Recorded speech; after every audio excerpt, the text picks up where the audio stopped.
are exclusively on his own behalf. Martin has his own native plant landscaping business here in Sun City, and he is also a professional birding guide. So, Martin, you have the show. Well, thanks, Bill, and welcome everybody. Sorry, we've had to cancel the bird walks. I know we're all itching to get out there now that fall migration is kind of closing out and we're getting into the winter season. So hopefully we'll do that soon.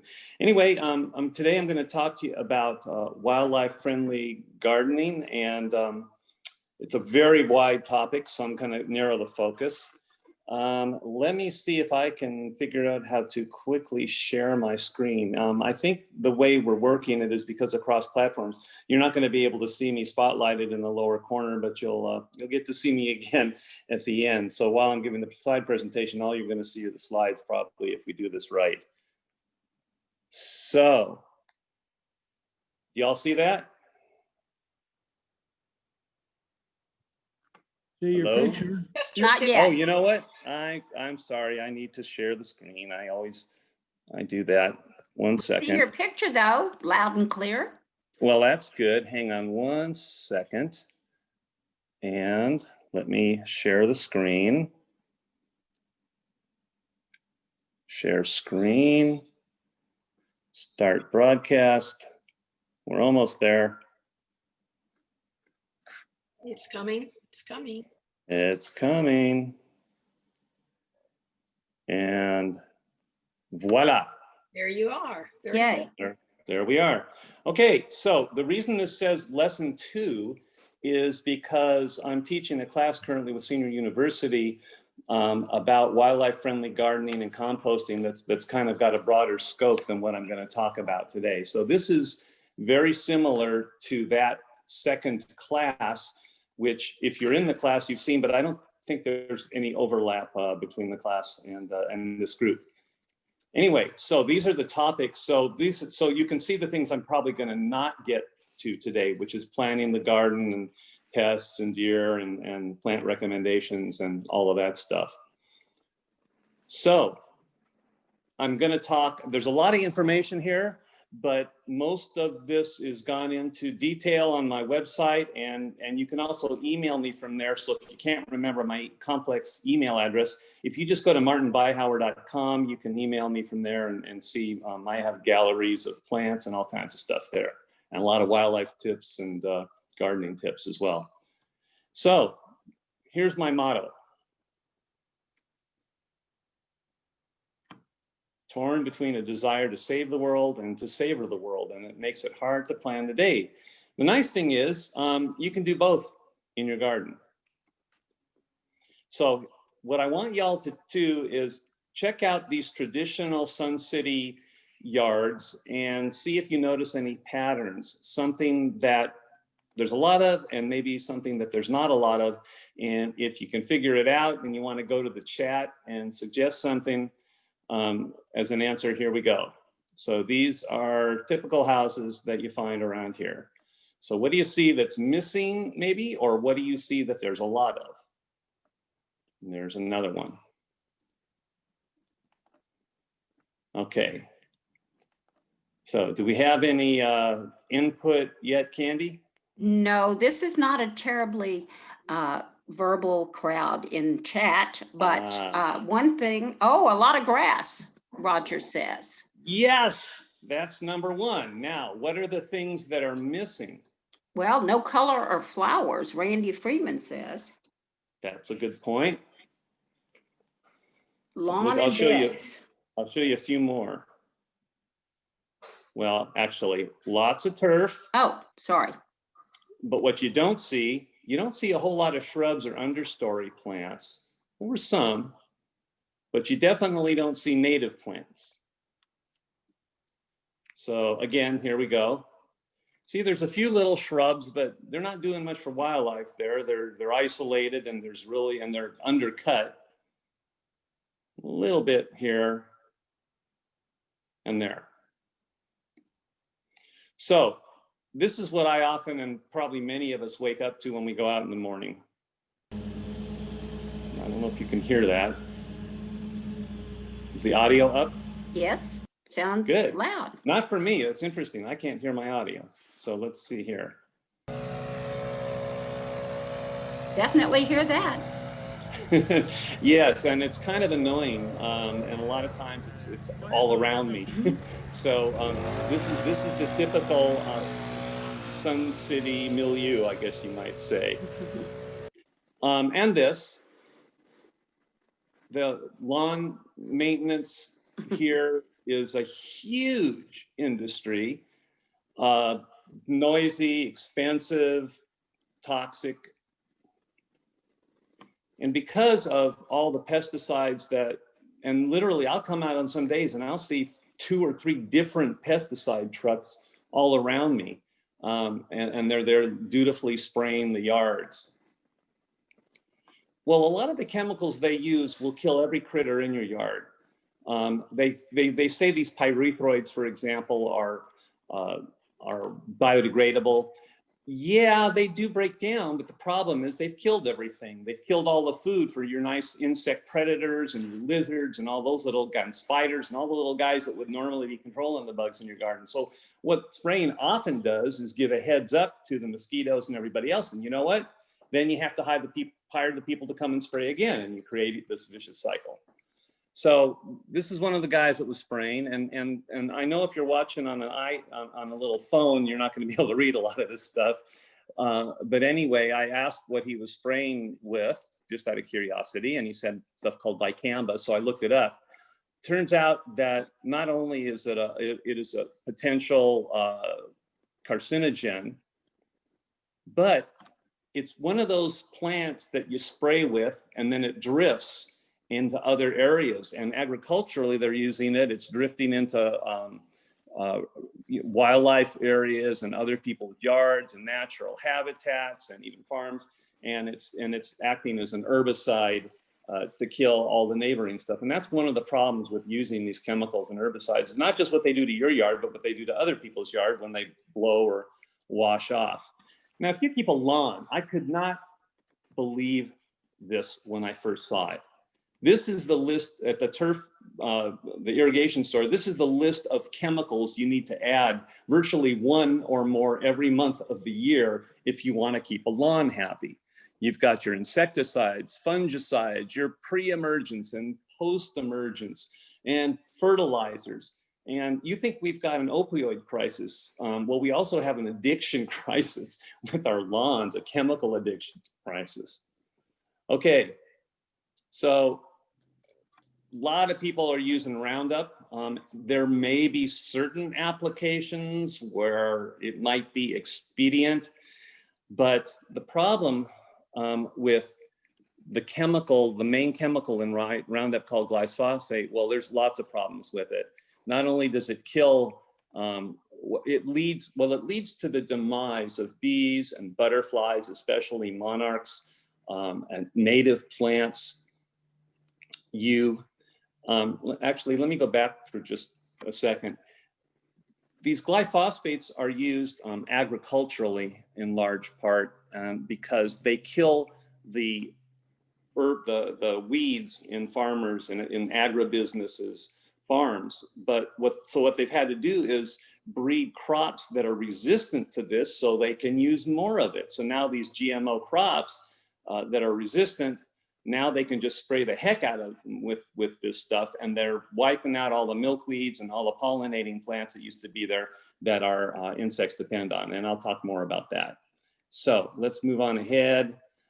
By the way, I just wanted to mention, if you do have old pesticides in your house, there's going to be, or in your yard that you want to get rid of, or I'm going to convince you to get rid of, there's going to be a hazardous waste collection at San Gabriel Park, October 21st from 3 to 6. And I think this information is coming out to Sun City residents. Okay, so if you want to have an area in your yard where nothing grows, this is one solution that you can use. If you buy some of this herbicidal vinegar, they have a garden deal. I think they have it at other places now too. It's 20 or 30% vinegar. It's the same thing that you buy when you buy vinegar, except it's more concentrated, acetic acid. Add 2 cups of Epsom salt and 1 tablespoon of Dawn dish soap or another one to about 1 gallon, and then put it in a spray bottle and it'll keep things from growing in an area for quite a while. Now it adds salts and things to the soil, so you don't want to try to have it too close to where you're growing stuff, because those salts will get into the soil and keep stuff from growing. I've discovered this stuff recently, and it's okay to use even in organic gardens. It breaks down really fast. I've been using it, and I don't know, maybe Randy or somebody can tell me a reason why I shouldn't, but I think that this is like the best thing since sliced bread. And you don't want to use the old Orthoground Clear if you have any of that laying around. But this stuff, and you never want to use weed and feed products. I think that's how people kill a lot of their trees and other things when they don't know why things are dying in their yard. You create a chemical dependence with weed and feed and other fertilizer products, and I can talk more about that too. But you see this little OMRI label? That is the Organic Safe Certified label, and if you see that on a product, you're pretty safe using it. Now, these are birds that died. You might have heard about this thing in New Mexico, where it seemed to be a combination of fires in the west and a really bad polar front that came down into Colorado and northern New Mexico. And these birds were driven out and had nothing to eat. They were either migrating or probably pre-migrants that got driven out and froze to death, starved to death, basically, because they got driven out of their areas. But we've got a huge crisis going on right now with the loss of birds in our country. There are 3 billion less birds in North America than since 1970.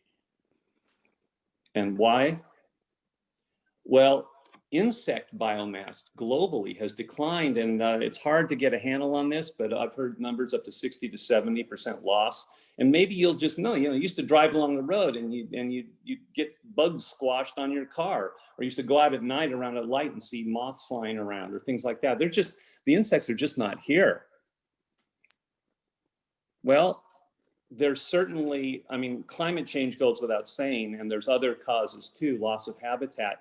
But large-scale agriculture is doing this, as I alluded to before, especially corn and soybean cultivation, and especially the stuff that they raise to feed to livestock. And that, again, is because now that they're using genetically modified versions of these crops, they can just spray the heck out of them with things like glyphosates that build up and kill everything else and run off and every biodiversity. When you go to the store, one thing you can do is, I used to say, well, GMO just means genetically modified, and there's nothing wrong with that. But the problem is most GMO stuff now is GMO crops to be resistant to herbicides. So I pretty much just look for this label. The problem is when you buy meat and dairy and eggs, they don't have to label the fact that tons and tons of food for those critters was GMO labeled. So unless you go to the farmer's market and to buy, or you buy organic meat and eggs and dairy, you're running the risk. If it says organic on the label, that means there has to not be GMO feeding the animals as well as in the product. So I'm going to read this to you because the writing is pretty small. And believe it or not, this was from a newspaper in Guadalajara, Mexico. I'm sure that's not who wrote it, but it's kind of interesting. So bear with me here as I read this small print. So imagine the conversation the creator might have had with St. Francis on the subject of lawns. God, hey, St. Francis, you know all about gardens and nature. What in the world is going on down there in the Midwest? What happened to the dandelions, violets, thistle, and stuff I started eons ago? I had a perfect no-maintenance garden plan. Those plants grew in any type of soil, withstood drought, and multiplied with abandon. The nectar from the long-lasting blossoms attract butterflies, honeybees, and flocks of songbirds. I expected to see a vast garden of colors by now, but all I see are those green rectangles. St. Francis replies, it's the tribes that settled there, Lord, the suburbanites. They started calling your flowers weeds and went to great lengths to kill them and replace them with grass. God, grass? But it's so boring. It's not colorful. It doesn't attract butterflies, birds, and bees, only grubs and worms. It's temperamental with temperatures. Do these suburbanites really want all that grass growing there? St. Francis. Apparently so, Lord. They go to great pains to grow it and keep it green. They begin each spring by fertilizing grass and poisoning any other plant that crops up in the lawn. God. Well, the spring rains and warm weather probably make grass grow really fast. That must make the suburbanites happy. St. Francis says, apparently not, Lord. As soon as it grows a little, they cut it, sometimes twice a week. God, they cut it? Do they then bale it like hay? St. Francis, well, not exactly, Lord. Most of them rake it up and put it in bags. God, they bag it? Why? Is it a cash crop? Do they sell it? St. Francis, no, sir, just the opposite. They pay to throw it away.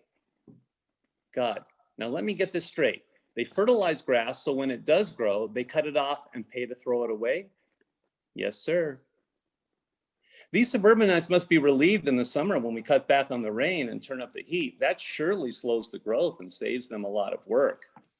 St. Francis, well, you're not going to believe this, Lord. When the grass stops growing so fast, they drag out hoses and pay more money to water it so they can continue to mow it and pay to get rid of it. God, what nonsense. At least they kept some of the trees.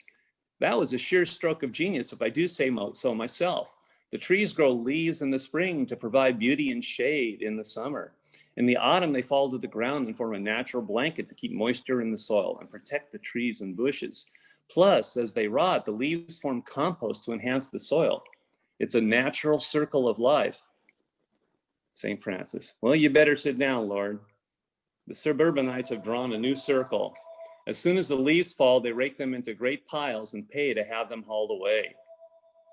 God, no. What do they do to protect the shrubs and tree roots in the winter and to keep the soil moist and loose? After throwing away the leaves, they go out and buy something which they call mulch. They haul it home and spread it around in place of the leaves. And where do they get this mulch? They cut down trees and grind them up to make the mulch. Enough. I don't want to think about this anymore. Sister Catherine, you're in charge of the arts. What movie have you scheduled for us tonight?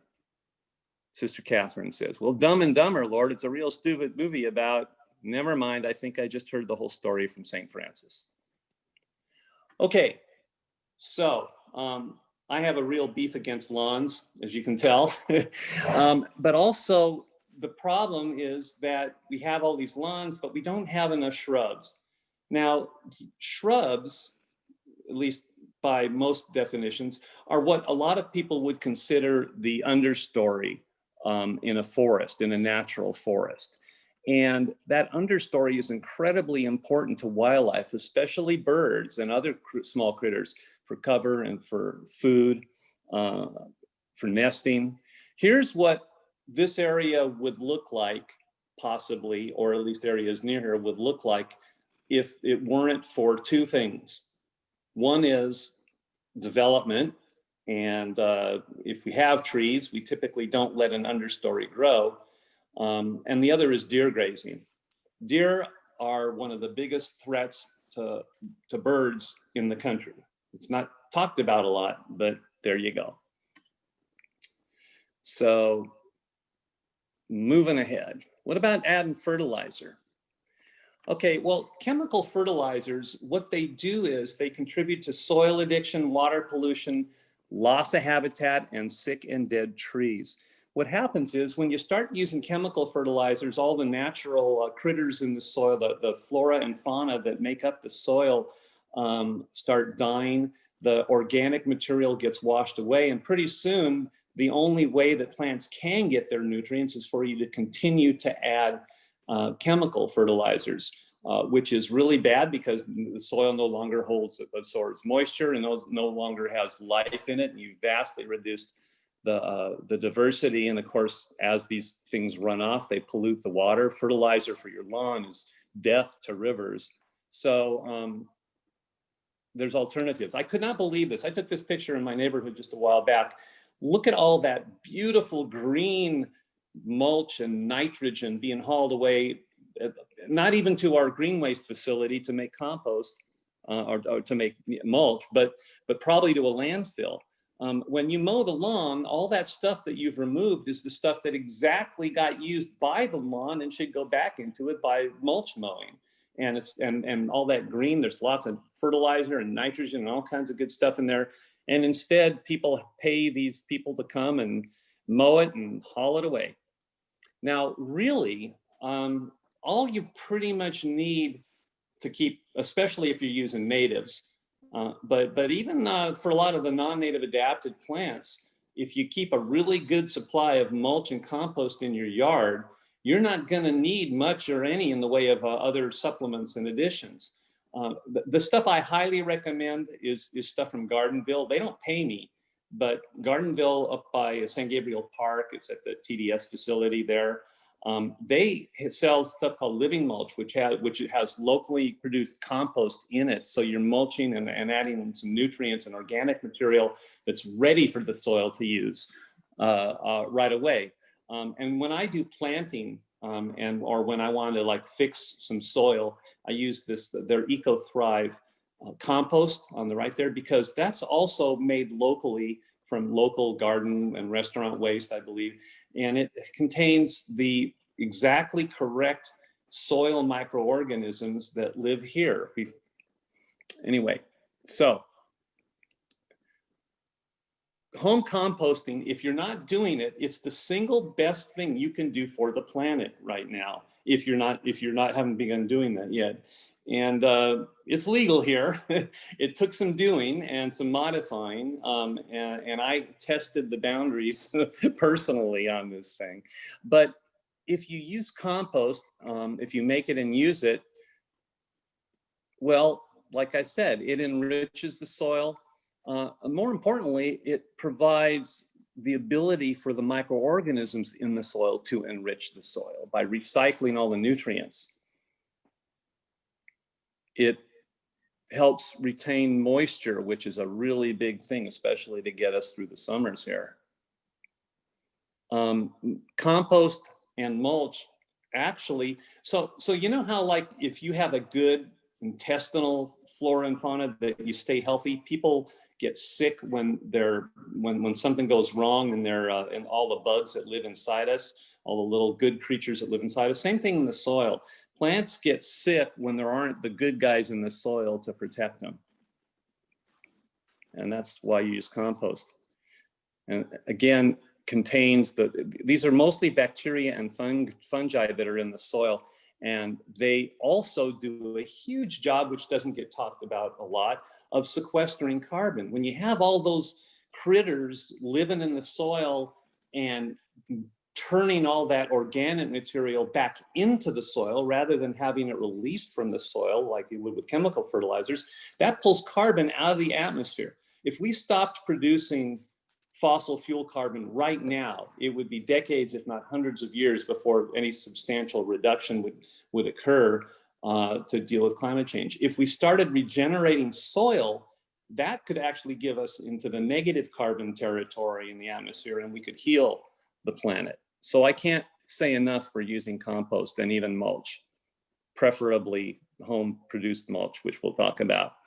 And also when we do throw this stuff in the landfills, it breaks down and produces methane, which is far worse than carbon dioxide in the short term as a climate change gas, lowers your carbon footprint. Now, most of our natives don't need fertilizer. In some cases, all you need, all the fertilizer does is fertilize the weeds. But if you really want to use fertilizer, look for a label like this that you see on this bag. And I'll show you a little more of a close-up. Notice that this long list of ingredients are living things. Those are all the scientific names of the mycorrhizae organism, or the organisms that interact with the fungi that live in your roots of your plants on and in them, or the organisms themselves that help the soil return the nutrients to the living plants. It's a huge symbiotic relationship going on down there. So this brand is one that if you're going to use, especially if you're growing vegetables or something like that, the happy frog stuff. And what I do a lot of times is to counteract all the alkalinity of the soil, and in the water that we use to water our plants. Sometimes I just use a shot of the acid loving stuff to sort of neutralize all the carbonate in the soil, all of the alkalinity. Now, maybe I don't know if you ever noticed, but the plant, when it rains, something magical seems to happen that doesn't happen when you just water the garden. The plants seem just a lot happier. And there's some reasons for that. The rain, what rain has in it is, first of all, it's got fertilizer in it, because when lightning strikes the inert nitrogen molecules on our atmosphere, it creates a certain amount of nitrates. It fixes the nitrogen into a chemical form that then plants can use. So when it rains, you're actually fertilizing your soil. It's also washing organic materials that are in the air back down into the soil and helping.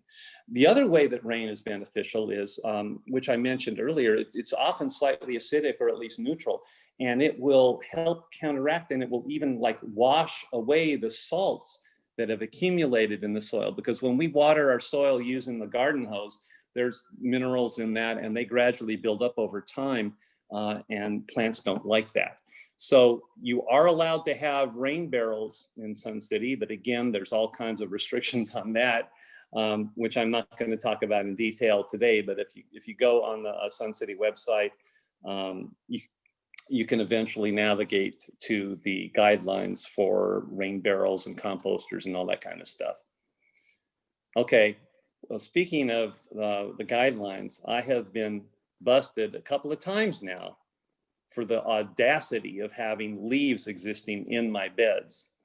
Here's one of the citations I got. And the really frustrating thing about this is, so I got cited for the leaves in my bed. So I dutifully blew them out. I got a leaf blower, I blew them out, I mulch mowed them into my lawn. But by the time the inspector came back, new leaves had fallen into my beds. And so I got this second notice because he didn't see that I cleaned up the leaves the first time. But if you just let the leaves fall onto your lawn and you mow them, mulch mow them, that's all I used in my lawn. And if you come visit my yard, you'll see, well, there's areas of my lawn that aren't happy because they're in real bad shade.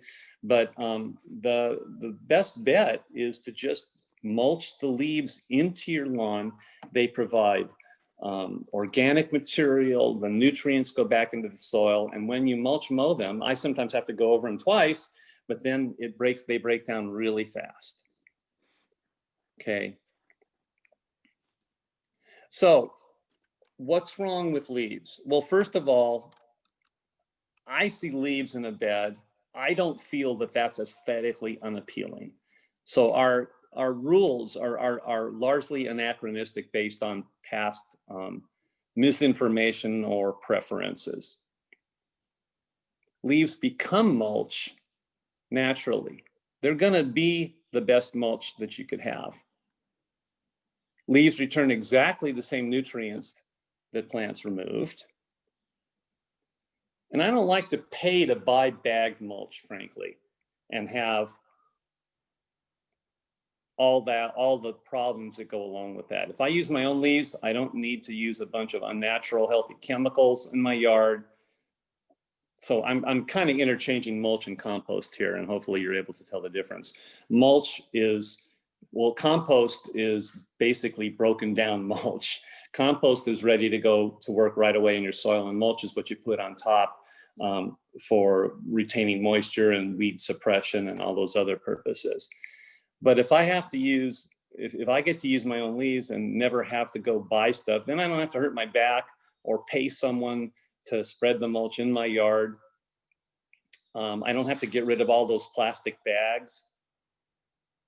And really the most important reason I think to leave leaves in your yard, at least for those of us that appreciate nature, is that those leaves are where the pollinators and decomposers and natural predators all hang out, especially in the colder months when a lot of them are dormant, overwintering in the various forms or hibernating. And so if you, even if you bury it too deep, I'm not sure how they do. If you mow it, or if you blow it out and mow it or bag it, you've lost all kinds of critters that really need a place to be right now. So Wizzy Brown, maybe some of you know of her. She is the insect expert for Texas here. I believe she's from A&M, and she does weekly seminars and talks all the time. So these are some just a real quick list of things that she has suggested if you want to bring pollinators. And I talk about this in way more detail than some of the other talks I give. But anyway, plant native plants that bloom at various seasons, put a variety of color in there, a variety of shapes and textures. And this, of course, is be a lot more appealing to us as well, and provide multiple levels, especially replace turf with flowering plants. You know, lawns are a tradition that pretty much started here after World War II, when they had all these leftover chemicals and they needed to find new uses for them. That's one theory anyway. And the things that they used to use to kill people now are used as herbicides and pesticides, and some at least were then. But really the tradition of lawns started, again, according to what I've researched, in Victorian England as a status symbol. In other words, the aristocracy could have a lawn in their front yard as a way of thumbing their nose at the poor masses and say, look, I don't need to grow food in my yard. I can afford to have other people grow the food for me, and then I can have this nice, luxurious lawn. So I think that's where the tradition started. It doesn't really make a sense nowadays as the meridian of dryness moves eastward, and we get hotter and drier every year from the climate changing, and lawns just make less and less sense. Also, planting native bunch grasses helps. But one of the most important things that she mentions is that butterflies and moths, for example, they need host plants for their caterpillars, which may not be the same as the flowers that we use for nectar, but they also just as importantly need overwintering sites for their various stages in their life cycle. So you can work with, well, this is, like I said, I give this more generally, but working with homeowner associations firmly, but in a friendly manner to help change the rules is what I would recommend. In the meantime, this is what Randy recommends, and it's what I've been doing. You got to play by the rules, so you can spread a thin layer of mulch over the leaves in your beds periodically, and just to cover them up until they eventually break down. And if you're on good terms with your neighbors and they never report you for having leaves in your bed, or for whatever other reason that gets the inspectors out, and then the inspectors will eventually find something. So stay on good terms with your neighbors is my advice. Okay, maybe you'll be able to hear my wife's comments. This was, you might remember this a few months back. Front yard. Those are all big hailstones. About the size of quarters. You need to get inside. Oh, well. No, this is serious. You may need a new roof after tonight. What did I just say to you? I'm talking to the video. Get inside.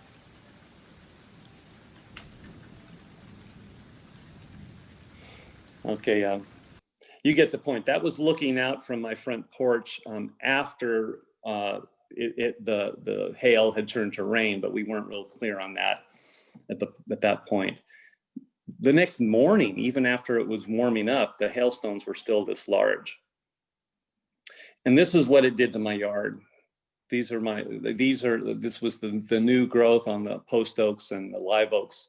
And my yard was just devastated. That's my yard pre-modification, however. Anyway, and this is what the lawns looked like in my yard. So what I did was I gathered all those leaves up and spread them all out over my lawn. This is, I think, after the first mow through. I mowed it again here. And here it is a few weeks later.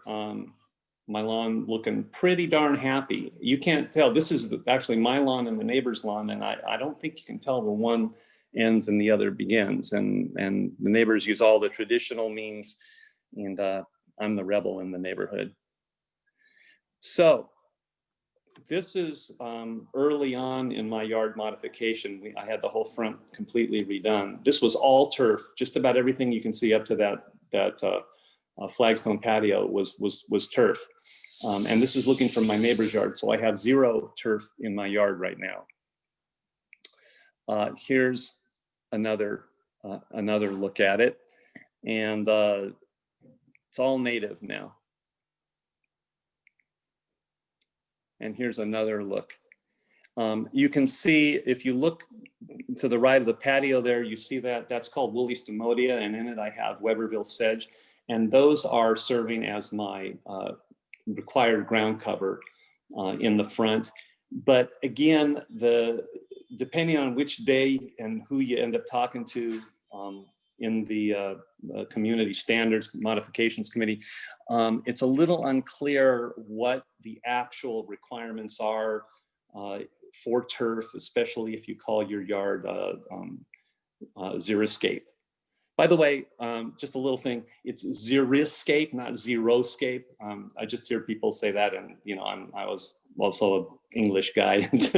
So just so you know, XERI is pronounced xeriscape.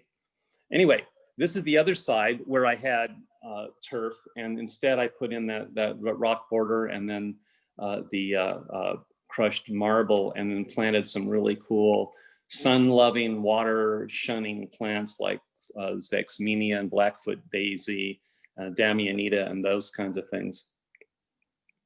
So why natives? Well, I'm a big advocate of natives, if you haven't figured that out by now. They use less water. You don't need fertilizers or pesticides on them. They attract birds, pollinators. Usually they're way less maintenance. And they do so well because they're adapted to here and all the critters that are here. And it's also a way to sort of impress and educate your neighbors. The nice thing is there's pretty much a native equivalent to just about anything that you might be familiar with or that you would want to plant. If you use this, they sell this, the CA sells this little Grow Green landscape plant thing. That second column, which may be hard for you to see here after they mention the plant, has some letters in it. So those letters include E, which stands for Edwards Plateau, which if we pretty much live west of the 35. So most of our yards are kind of most like an Edwards Plateau environment with a thin layer of soil and rock underneath. B stands for Blackland Prairie, that's east of 35, but that's pretty much, most of those plants will grow here if you build up the soil a little bit. BE means that it's found in both, and T just means it's somewhere from Texas. When you see the words adapted, hybrid, and cultivar, I would try to use, or just there's nothing in that column, I would try to go with the natives first. It would be my recommendation.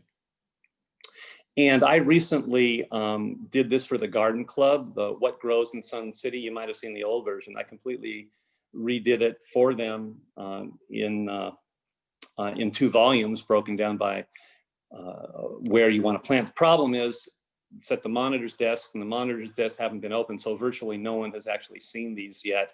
But if you want to know the kinds of plants that are used in Sun City, and I've included some adapted ones as well, but the focus has been on natives.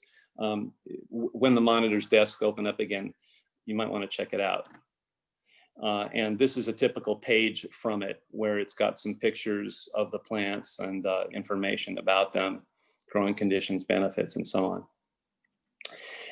Okay, that's it. This is my business flyer. And but I want to call your attention to my website over here on the right, because if you go to my website, martinbyhauer.com, you can see I have things like native plant services, a gallery, some examples of landscapes I've done, a list of deer-resistant plants, also information about my bird guiding service, which has been put on hold due to COVID. And many other topics that I think pest control, wildlife-friendly pest control, attracting birds, garden tips, all of that stuff. information about a green waste program. So given that, I think I'm ready for some questions. And Candy, you Great. there? Oh, yes, Let me definitely. get back in here. That was excellent, Martin, and people have been commenting on it. But one thing Mike wants to know, is it possible to overcompost? Over compost. Mhm. Well, the problem with compost, and by the way, can you all see me now? Yes. Oh, good. So you're good. the problem with over composting would be if you were to use too much when you planted a new plant, what would happen is it would shrivel up as it decomposed and you'd end up with a hole there. So when I typically plant a tree or a shrub, I'll kind of dig out the hole and put about half compost and half of the soil back in, and you may need to add stuff. Oh, hey, somebody, what's the matter? I have a bug on my face? That's a fly. Oh, gee. Oh, sorry about that. Okay. All right. Got it. Well, now, somebody else wants to know, you talked about not having any grass in your front yard. Is no turf allowed here in Sun City? Let me give you that's a really good question. And if you read the guidelines, it depends on how you read them. They were redone. I'm confused about, I know you're supposed to have turf in your yard and it's supposed to be a certain percentage. Those guidelines are kind of convoluted. And what I did to make sure, so I have some areas in my lawn that in my front yard that I didn't show you, where I have heartleaf skullcap growing that's going to fill in, and I'm going to call it cover 2. I think a couple of things matter. One is if your neighbors report you, and the other is so what I did was I hired TCB because they've been around the longest and they know how to get stuff approved. And I just wanted to get it approved. I wanted to come up with a plan that I knew would be approved. You can submit your own plan for approval, and the advice I've been given me is expect to always be turned down the first time you submit it, and listen to some of their stuff and make them happy and submit it again. The modifications committee, it's those 1B plans you can get off the website. And so when you want to do modifications, someone just, I saw, said that they have no turf. I don't know if you can do no turf for your whole yard. I do know that if you call it xeriscaping and you meet the xeriscaping guidelines, you can get away with little or no turf. But that's a really good question right now, is to figure out just exactly what those requirements are, and I can't answer that. Okay, well, we can understand that. I guess you can look online and under the CA guidelines and see if you can figure it out, or submit a question to the CA folks. Somebody Sometimes, Mhm. let me interject that sometimes it's better to ask forgiveness than permission, and that's all I'm going to say on that one. Okay, you probably want to stop there. But I wanted to ask, you were talking about the binders that you've put at the monitor's desk, and folks are asking, are the volumes available in PDF format, or can you put the binder be put online? I'll tell you why I can't. Some of the pictures I use belong to other people, and it would just, if I was to put it online, I would have to worry about copyright stuff, and I didn't want to have to worry about that. So, I've borrowed pictures from people who've offered them, as well as from the internet, of trying to get the best examples of the plants that I could find. So I can't, unfortunately, sorry, I can't post it. I do have a plant gallery on my website, which has a lot of them on it. Okay, well, that's helpful. Are there any more questions? That I think is all that we have right now in the chat area. But if y'all have any more questions, just write them real quick down there. And I know that, like Martin said, you can go to his website, which is martinbyhour.com, and you'll be able to find out information, or you can write him directly, right? Candy, yeah, your voice cut out while you were saying that last thing. Oh, well, we can't have that. But Okay. anyway, I'll just say, yeah, you can email me if you wrote down avatropic@sbcglobal.net. If you don't remember that or didn't write it down, just go to my website, martinbyhauer.com, and you can email me directly from there. Okay, that sounds great. And I just put that into the chat. So your your website, so it should be down there. So let's ask for any more questions. And I'm not seeing any more. And Martin, we really, really want to thank you. This was excellent. And definitely no flies on you. And it was wonderful. And we'll go back to Bill now.